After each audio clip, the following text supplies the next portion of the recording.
Bon matin, chacun. Content d'être ici pour célébrer Dieu avec vous. Quelle joie. Je vous rendrai pas jaloux, là. J'ai amené de l'eau d'Irlande, Québec, tout près de Black Lake. Si vous êtes très assoiffés, laissez-moi-en un peu. Je suis content d'être parmi vous. Je suis venu à quelques reprises ici, mais jamais, c'est très fort, jamais ici en avant, comme ça.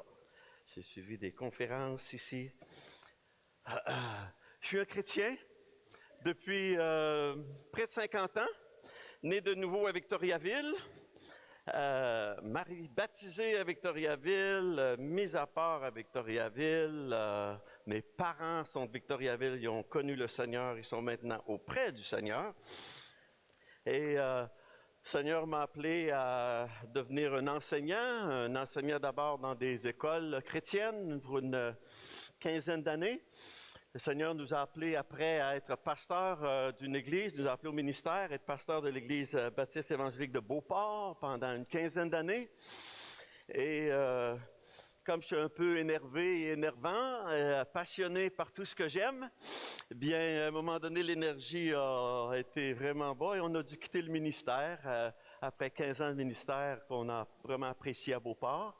Je suis retourné dans l'enseignement pour 8 ans. Et 5 de ces années-là, j'ai été dans le Grand Nord québécois, chez les NASCAPI, enseigner dans une école publique et être aussi à la fois missionnaire un peu parmi nos autochtones NASCAPI. On est de retour depuis 8 ans, à la retraite officiellement. Alors, nous sommes toujours membres à l'Église de Québec avec plusieurs de nos enfants. J'ai 5 enfants, une femme depuis près de 50 ans et 11 petits-enfants. On a besoin de grand-maman pour ça. Et c'est ça. Alors, depuis les dernières années, nous sommes membres à l'Église de Québec, Chauveau, et en même temps, l'Église de Victoriaville a passé par des moments assez difficiles dans les 5, 7, 8 dernières années. Alors, par la grâce de Dieu, je sers là. 2 dimanches par mois, j'enseigne la parole. Et je me réjouis d'être à l'église où mes parents ont grandi. C'est une joie de servir là. Ceci étant dit, on va tourner dans la parole de Dieu. Et je pose souvent la question, ou quelquefois la question, avec toutes les perturbations que notre planète subit constamment dans le monde, on se demande, où est-ce que ça s'en va? Où est-ce que ça s'en va, notre monde? Est-ce que quelqu'un en charge? Si vous suivez les nouvelles comme moi, c'est pas rose. L'Iran, Gaza, l'Ukraine, la Russie, la Chine, Taïwan. Man, oh man, où est-ce qu'on s'en va? Notre monde est-il en train de dérailler? Et quand je regarde les grands de ce monde, ils n'arrivent pas plus à cesser les guerres. Ils n'arrivent pas à contrecarrer les famines. Ils n'arrivent pas à diminuer la souffrance ou à affronter les diverses crises climatiques que nous avons. Alors ma question c'est, est-ce que notre monde est destiné, est-ce que sa destinée est prédestinée? Ou est-ce que seulement on avance siècle après siècle en disant, que sera, sera? Ou comme Raymond Lévesque le disait, notre poète de la fête nationale, dans la grande chaîne de la vie où il fallait que nous passions, nous aurons eu la bonne partie. On est chrétien.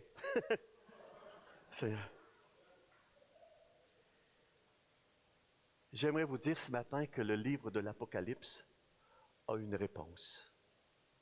Notre monde a une destinée. Le livre de l'Apocalypse, et j'ai appris de M. Bolduc, de Pierre, que vous êtes expert parce que vous avez déjà commencé à regarder le livre de l'Apocalypse. J'ai même regardé à un moment donné, et c'était Pasteur Pierre qui prêchait sur Apocalypse 5.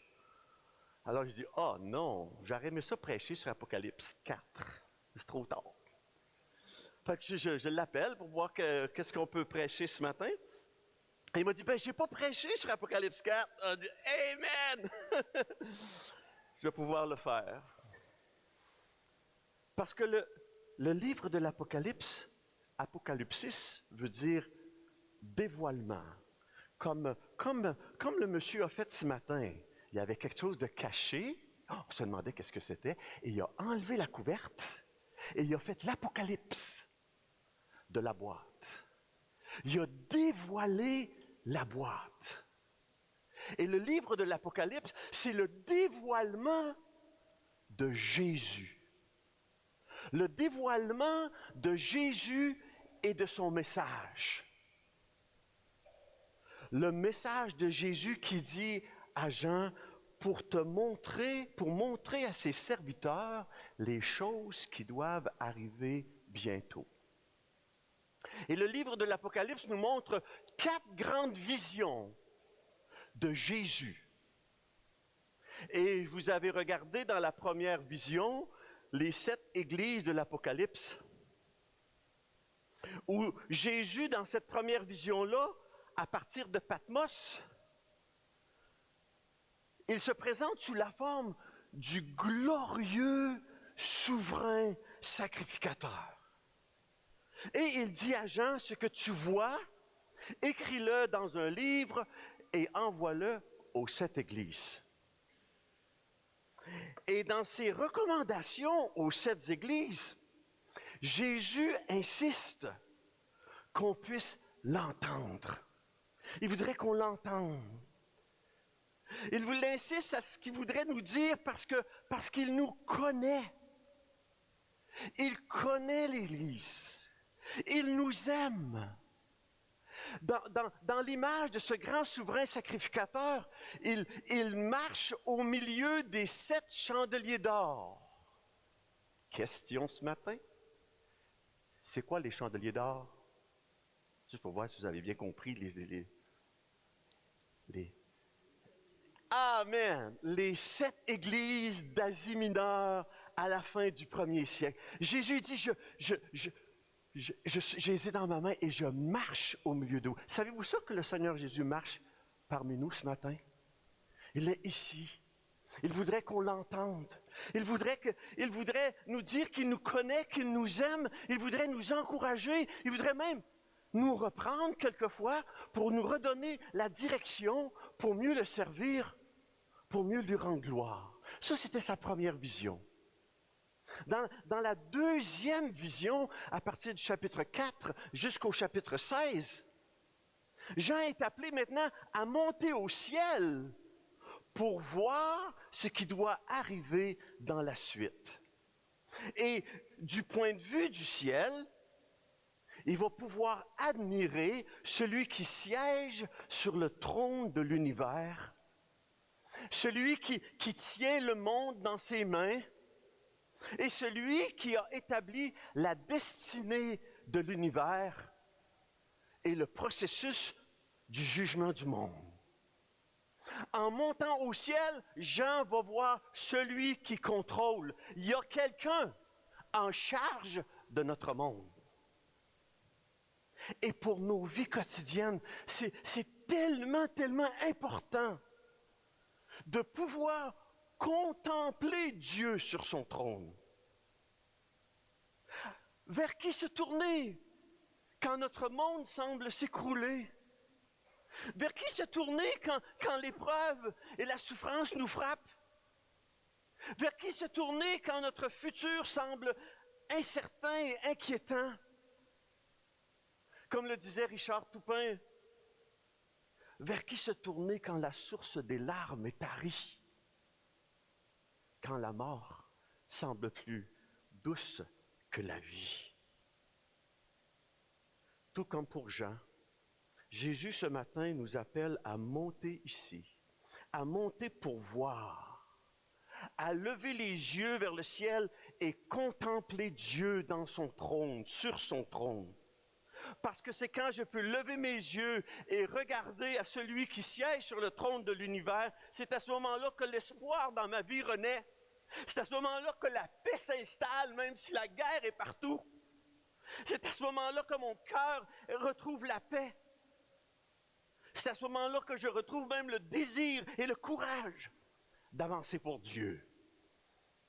Alors ce matin, basé sur l'Apocalypse chapitre 4, les versets 1 à 11, Dieu va nous inviter à lever les yeux vers son trône pour l'admirer et ainsi nous joindre avec les anges à l'adoration du Créateur du monde qui continue, la Bible nous dit, de soutenir toutes choses par sa parole puissante.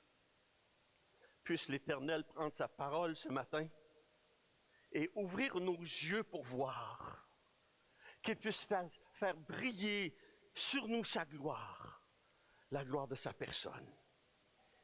Prions.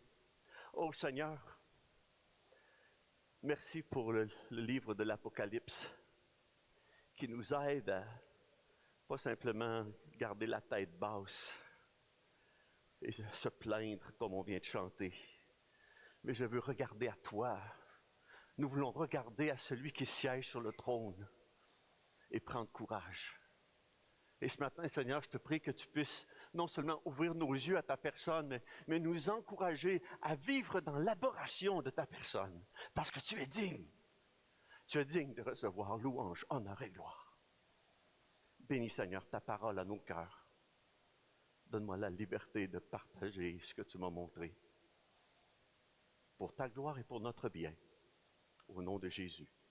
Amen. J'aimerais lire Apocalypse chapitre 4.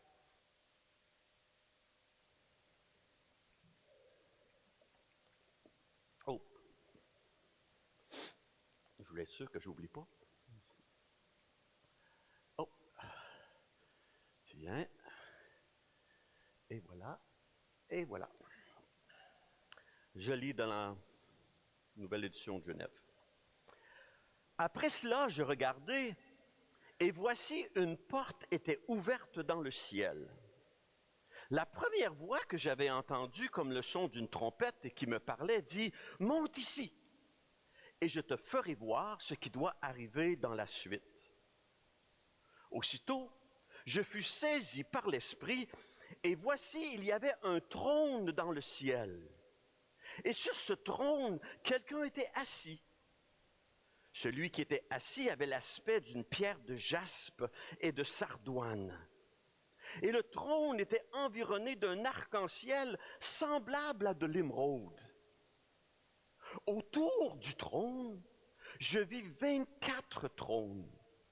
Et sur ces trônes, 24 vieillards assis, revêtus de vêtements blancs et sur leur tête des couronnes d'or. Du trône sortent des éclairs, des voix et des coups de tonnerre. Devant le trône brûlent 7 lampes ardentes, qui sont les 7 esprits de Dieu. Il y a encore devant le trône comme une mer de verre semblable à du cristal. Au milieu du trône et autour du trône, il y a 4 êtres vivants remplis d'yeux devant et derrière. Le premier être vivant est semblable à un lion. Le second être vivant est semblable à un veau. Le troisième être vivant a la face d'un homme. Et le quatrième être vivant est semblable à un aigle qui vole. Les 4 êtres vivants ont chacun 6 ailes. Ils sont remplis d'yeux tout autour et au-dedans. Ils ne cessent de dire jour et nuit, « Saint, Saint, Saint est le Seigneur Dieu, le Tout-Puissant qui était, qui est et qui vient. » Quand les êtres vivants rendent gloire, honneur et action de grâce à celui qui est assis sur le trône, à celui qui vit au siècle des siècles, Les 24 vieillards se prosternent devant celui qui est assis sur le trône. Ils adorent celui qui vit au siècle des siècles et ils jettent leur couronne devant le trône en disant, « Tu es digne, notre Seigneur et notre Dieu, de recevoir la gloire, l'honneur et la puissance, car tu as créé toutes choses, et c'est par ta volonté qu'elles existent et qu'elles ont été créées. » Ah, merci Seigneur pour ta parole. La première chose qui nous montre, c'est le lieu dans cette vision de Jean. Il y a la vision du ciel. Il nous est dit, voici une porte était ouverte dans le ciel. Jean était sur l'île de Patmos dans sa première vision, mais maintenant il est invité à monter au ciel, pas juste invité, il est ramassé, puis il se ramasse au ciel, parce qu'il voit une porte ouverte, puis il monte pour voir la suite du message de Jésus pour les siècles à venir. Comme c'était écrit dans le chapitre 1, verset 19, un peu dans le plan du livre, « Écris donc ce que tu as vu. » Jean avait vu ce Christ glorieux, ce qui est, c'est-à-dire ce qui était là à la fin du premier siècle, le message aux 7 églises de l'Asie mineure, et ce qui doit arriver par la suite, c'est-à-dire après le premier siècle, du deuxième siècle jusqu'au retour de Jésus et au renouvellement de toutes choses. Il voit une porte et il monte au ciel. C'est quoi le ciel? Est-ce que le ciel, c'est un concept abstrait, le wawa au-delà? Est-ce que c'est un mythe existentiel ou c'est vraiment une réalité matérielle? Est-ce que c'est vraiment un lieu réel ou juste une image merveilleuse? J'aimerais vous proposer que c'est une place réelle, matérielle. La Bible parle de différentiel. Elle parle, je dirais, du premier ciel que l'on trouve dans Genèse au chapitre 1. Ce ciel que nous connaissons tous, qui contient l'atmosphère, les étoiles, les galaxies de l'univers. Dans Genèse, il nous l'a appelé l'étendue. Et il a appelé l'étendue ciel. Et la Bible parle aussi d'un troisième ciel. Alors, s'il y a un premier ciel puis un troisième ciel, j'imagine qu'il doit y avoir un deuxième ciel. C'est quoi le deuxième ciel? Mais la Bible parle des lieux célestes. Elle parle d'un lieu de confrontation angélique. Elle parle d'un lieu où c'est la demeure des anges. Si on lisait Daniel au chapitre 10, Daniel prie et le Seigneur répond et il envoie son ange, puis pendant 21 jours, ça a l'air que ça brasse dans les lieux célestes, puis finalement, il se rend à Daniel. Paul dit un peu la même chose dans Éphésiens au chapitre 6. Il dit, on n'a pas à lutter contre la chair et le sang, mais contre les dominations, contre les autorités, contre les princes de ce monde de ténèbres, contre les esprits méchants dans les lieux célestes. Les lieux célestes, le domaine des anges, le domaine des confrontations angéliques. Et finalement, il y a le troisième ciel, celui qu'on parle ici. Le troisième ciel, c'est le trône de Dieu. Le troisième ciel, c'est là où Jésus a dit, la maison de mon Père. Il y a beaucoup de demeures dans la maison de mon Père. Je m'en vais vous préparer une place. Un endroit, là. Pas un rêve. Je m'en vais vous préparer une place. Jésus disait à ce larron, il n'était pas bon, mais il s'est converti à la croix. Il a dit, aujourd'hui, tu vas être avec moi dans le paradis. Voilà notre troisième ciel, la Jérusalem céleste. Paul dit dans Philippiens chapitre 3, verset 20, « Notre cité à nous est dans les cieux, d'où nous attendons aussi comme sauveur le Seigneur Jésus-Christ. » Notre cité à nous est dans les cieux. Alors, Jean, il nous a précédés, il a été enlevé une porte s'est ouverte au ciel et il s'est présenté au ciel. Et quand il arrive au ciel,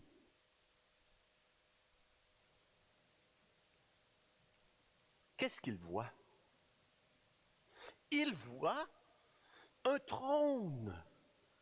Et le trône est le centre de toute la vision de Jean. Ce trône sur lequel siège le Créateur du monde. Il est partout.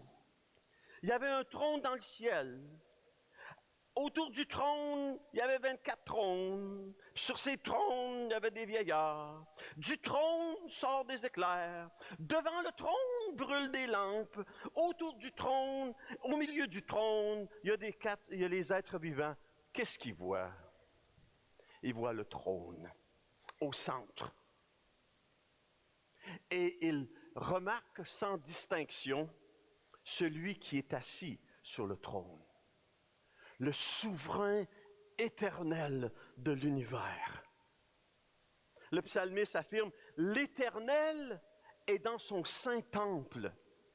L'Éternel a son trône dans les cieux. Psaume 9, il nous dit, Dieu très haut, tu sièges sur le trône en juste juge. Évidemment, le trône,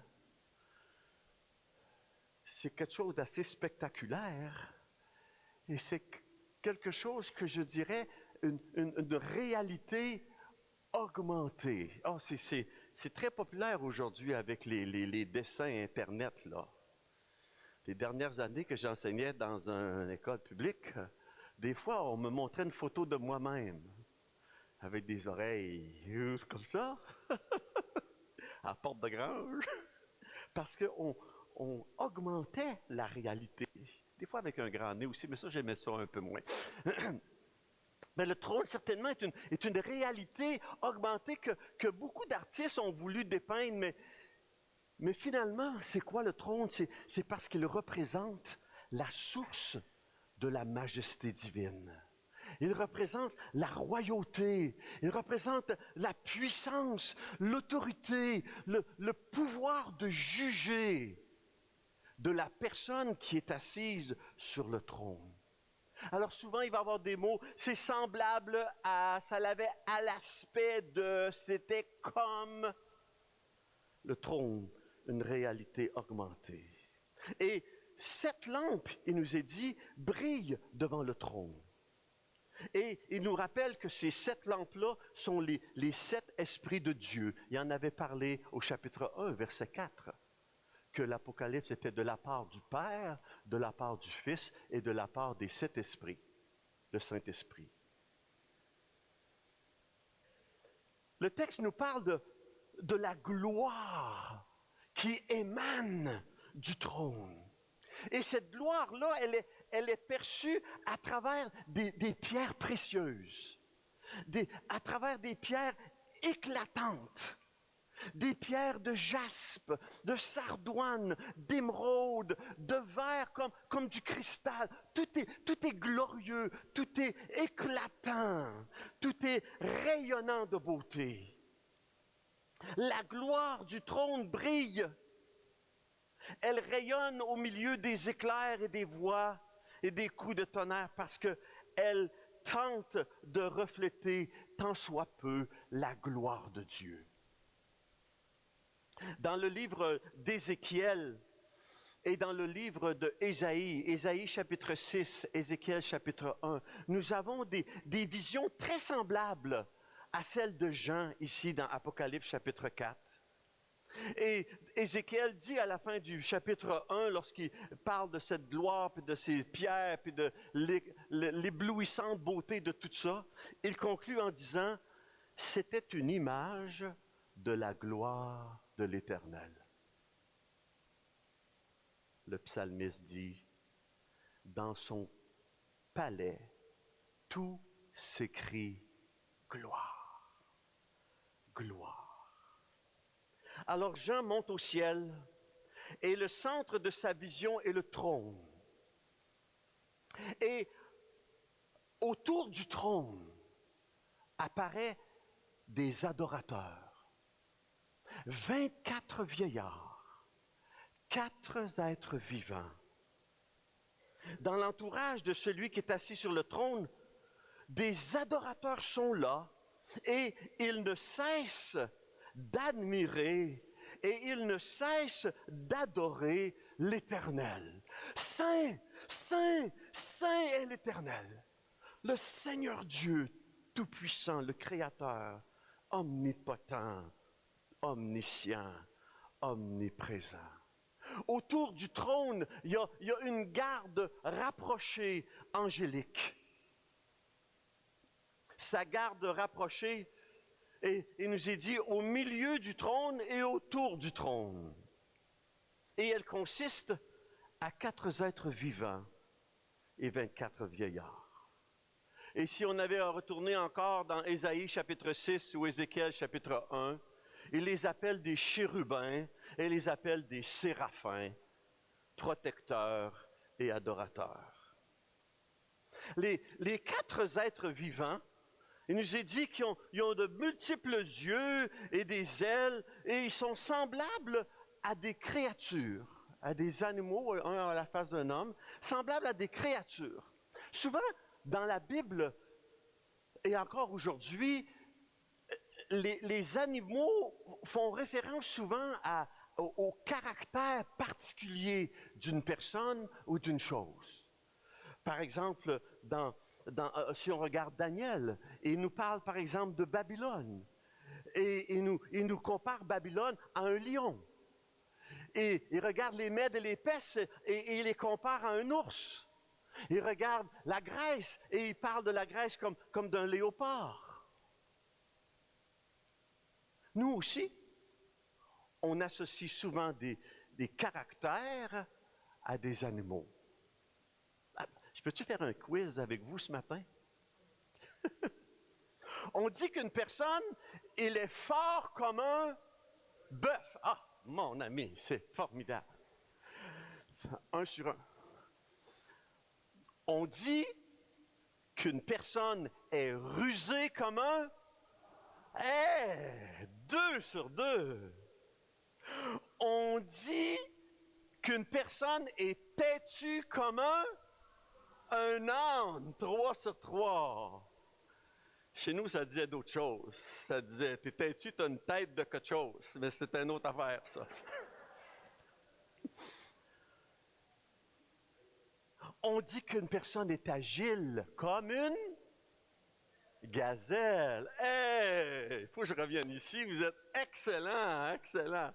Alors, le point est, on associe souvent un animal à un caractère. C'est vrai dans la Bible aussi. C'est tout à fait vrai dans la Bible. Beaucoup de commentateurs ont associé les 4 êtres vivants au caractère de Jésus dans les évangiles. Matthieu, par exemple, présente Jésus comme le roi. Et quel est l'animal qui réfère le plus au roi? Le lion. L'évangile de Marc nous présente Jésus comme le serviteur, humble, assis sur un... le deuxième, il y a comme un âne, le service. L'évangile de Matthieu, Marc, Luc, il nous parle du Fils de l'homme. Et évidemment, le troisième a le visage d'un homme. Et l'évangile de Jean, lui, nous présente Jésus comme le Fils élevé, le Fils de Dieu éternel, l'aigle. Comment c'est vrai? Je ne sais pas trop, mais je trouve que ça a de l'allure de associer ces 4 êtres vivants au caractère de Christ. Parce que voyez-vous, c'est à cause de son caractère que Jésus a le droit d'exercer le jugement sur la terre. Ce que nous voyons dans les chapitres 4 à 16. C'est à cause qu'il est saint. C'est à cause qu'il est tout-puissant. C'est à cause qu'il est le Fils de Dieu qui a le droit de juger la terre. Il y a aussi 24 vieillards qui forment un deuxième cercle d'adorateurs angéliques qui sont couronnés et qui sont vêtus de blanc. Et j'imagine pour moi, en tout cas, que ça représente les rachetés. Les rachetés tant de l'ancienne alliance que de la nouvelle alliance. Cette même image de 24, 12 tribus, 12, l'ensemble. Comme on pourrait voir dans le chapitre 21, les versets 12 à 14, lorsqu'il parle de la Jérusalem céleste. Il parle de la Jérusalem céleste avec sa muraille qui est composée de 12 portes, selon les 12 tribus d'Israël, et de 12 fondements, selon les 12 apôtres de l'agneau. Je vois ces 24 êtres vivants, des êtres angéliques, qui représentent tous les rachetés, avec la couronne, avec le vêtement blanc, tous les rachetés de l'ancienne et de la nouvelle alliance. Et à chaque fois que l'on va voir les 24 vieillards dans le livre de l'Apocalypse, ils font toujours la même chose. Apocalypse chapitre 5, Apocalypse chapitre 7, 11, 14, 19, ils font toujours la même chose. Savez-vous qu'est-ce qu'ils font? Ils adorent celui qui est assis sur le trône et qui vit au siècle des siècles. Ils adorent. Ce sont des adorateurs. Parce qu'au ciel, l'adoration est le centre de l'activité. C'est quoi adorer? Tout c'est bien de savoir c'est quoi, parce que c'est ça qu'on va faire au ciel. C'est quoi adorer? Adorer, c'est reconnaître, c'est célébrer la valeur et le caractère de la personne que nous voulons adorer.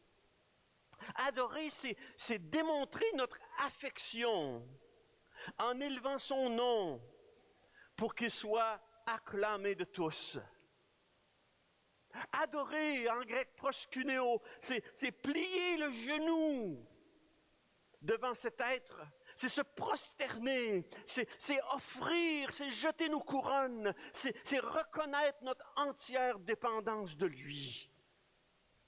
Adorer, c'est célébrer la valeur, le caractère de l'être. Quand nous sommes venus ce matin, nous sommes venus le célébrer. On le célèbre souvent, on dit ça, c'est la période d'adoration, de chant d'adoration. C'est merveilleux. On est venu. Est-ce que c'est ça que vous avez fait quand on a chanté ce matin? Est-ce que vous aviez le cœur à célébrer celui qui est assis sur le trône? Ou s'il y avait 4 chants à passer, puis qu'on a chanté, des nouveaux chants, des moins nouveaux chants, est-ce que ça l'a permis d'élever vos cœurs devant Dieu? Puis des fois faire ça. On a le droit? Si ça reflète ce qui se passe dans mon cœur. Oh, je dois vous dire que moi, j'aime adorer Dieu, célébrer en le chantant, puis ça bouge.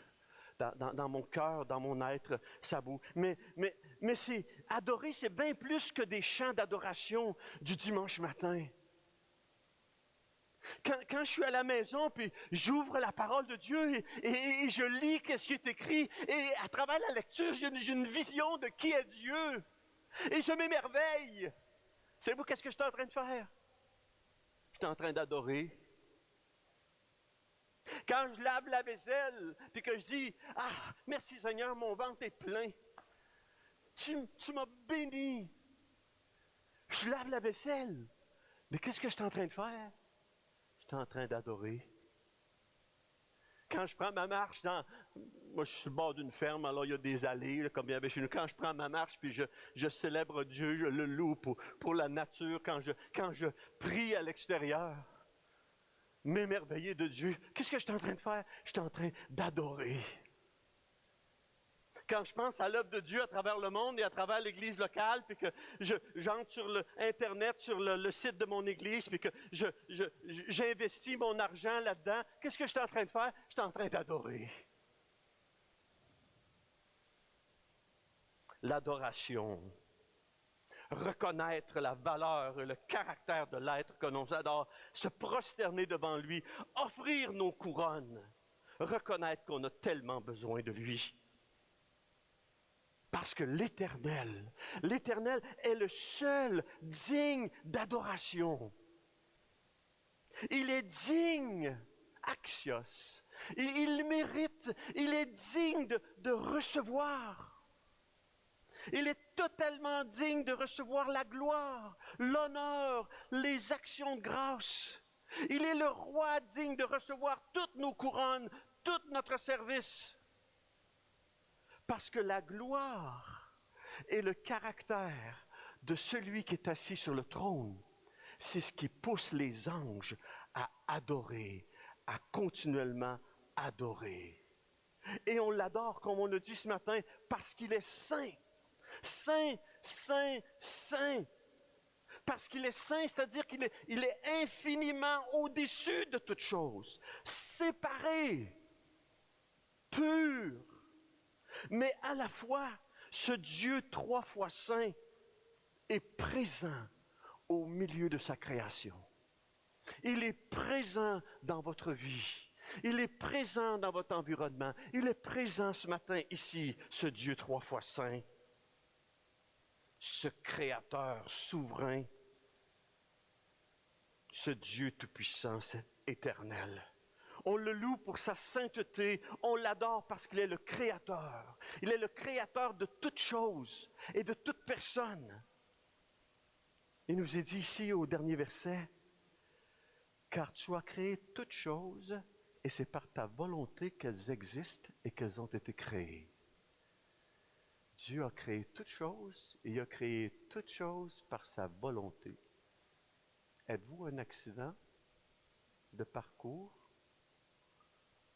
Ou est-ce que vous êtes un être que Dieu a créé par sa volonté, parce qu'il veut se manifester à vous, parce qu'il veut que vous le reconnaissiez dans toute sa sainteté, dans toute sa valeur, pour que vous puissiez devenir des adorateurs. Parce que voyez-vous, ce que Dieu recherche, ce n'est pas tant notre service que notre adoration. Dieu cherche des adorateurs.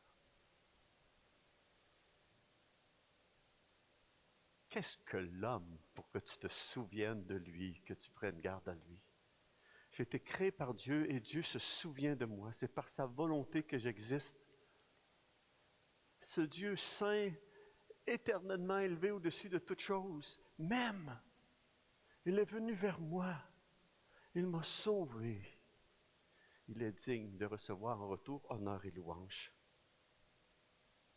Et le fait de son caractère, de celui qui est assis sur le trône, ça va être la base pour le restant de cette deuxième vision qui s'étire du chapitre 4 jusqu'au chapitre 16.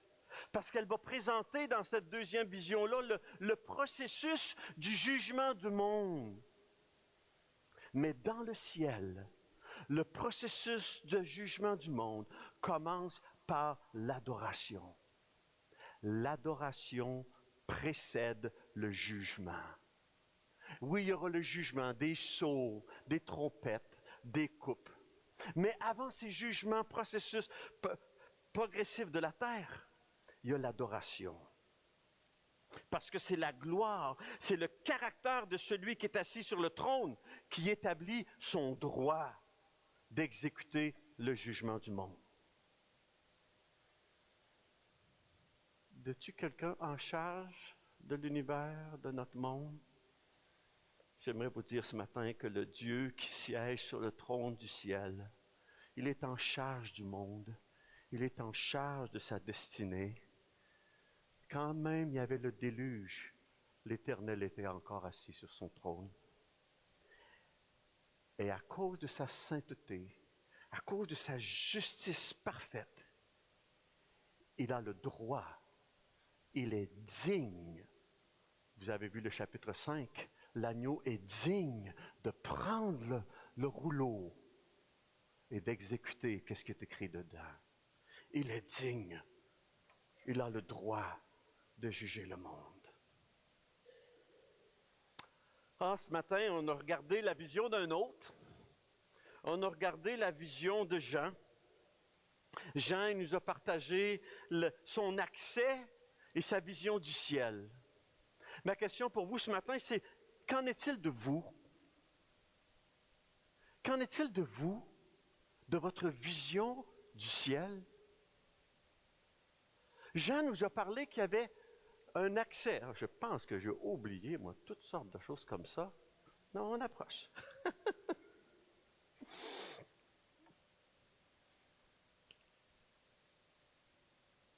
Est-ce que nous reconnaissons que nous avons un accès privilégié auprès de Dieu? Est-ce que nous reconnaissons que cet accès que Jean avait, elle est aussi disponible à chaque croyant? Est-ce que je suis prêt à reconnaître ce matin que Dieu me dit aussi, monte ici pour me contempler, monte ici pour m'adorer?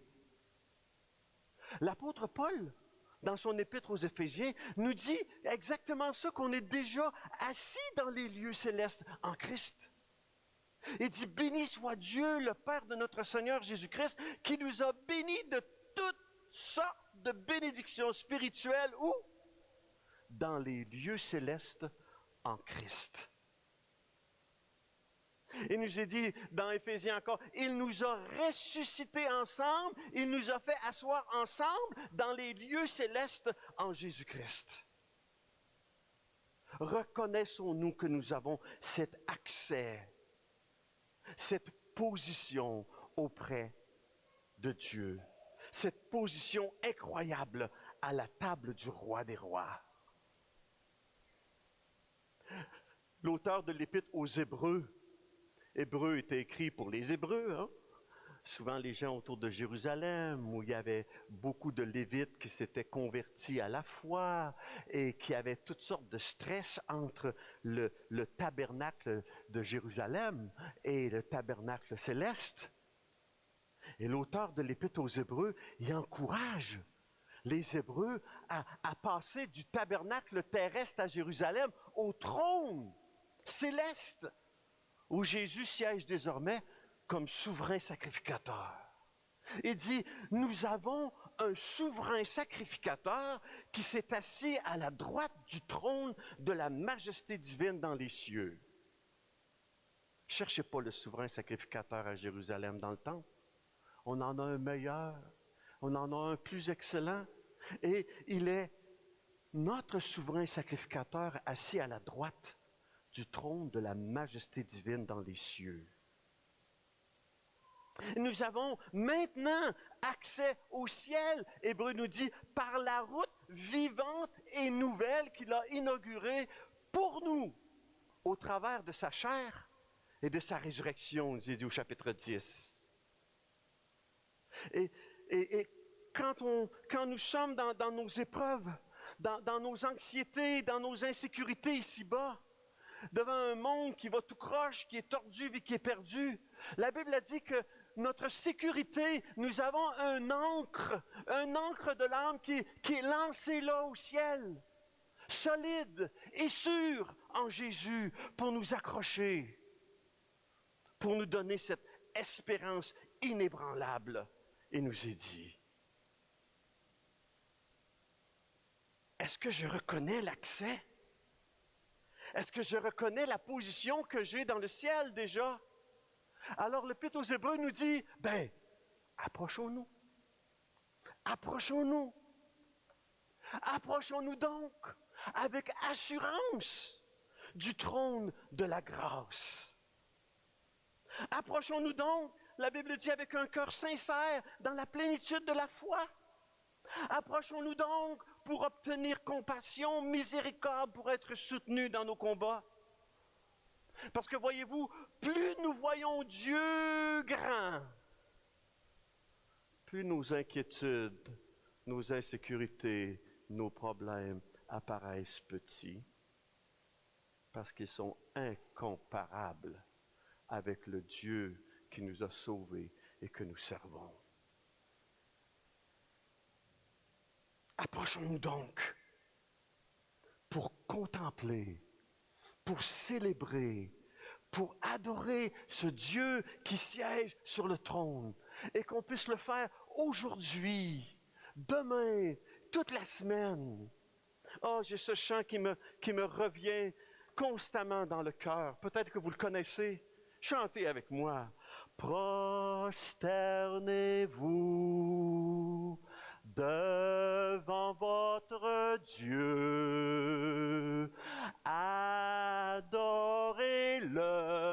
de tout votre cœur. Faites monter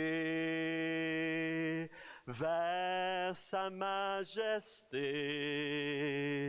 des chants de gloire pour votre roi des rois. C'est beau pour les autres. Prosternez-vous. Voulez-vous qu'on le fasse ensemble puis qu'on chante ça avec on, la première personne du pluriel, prosternons-nous? Voulez-vous le faire? J'aimerais que vous vous leviez avec moi, qu'on célèbre Dieu ensemble par ce beau chant. Prosternons-nous devant notre roi Dieu. Adorons-le de tout notre cœur.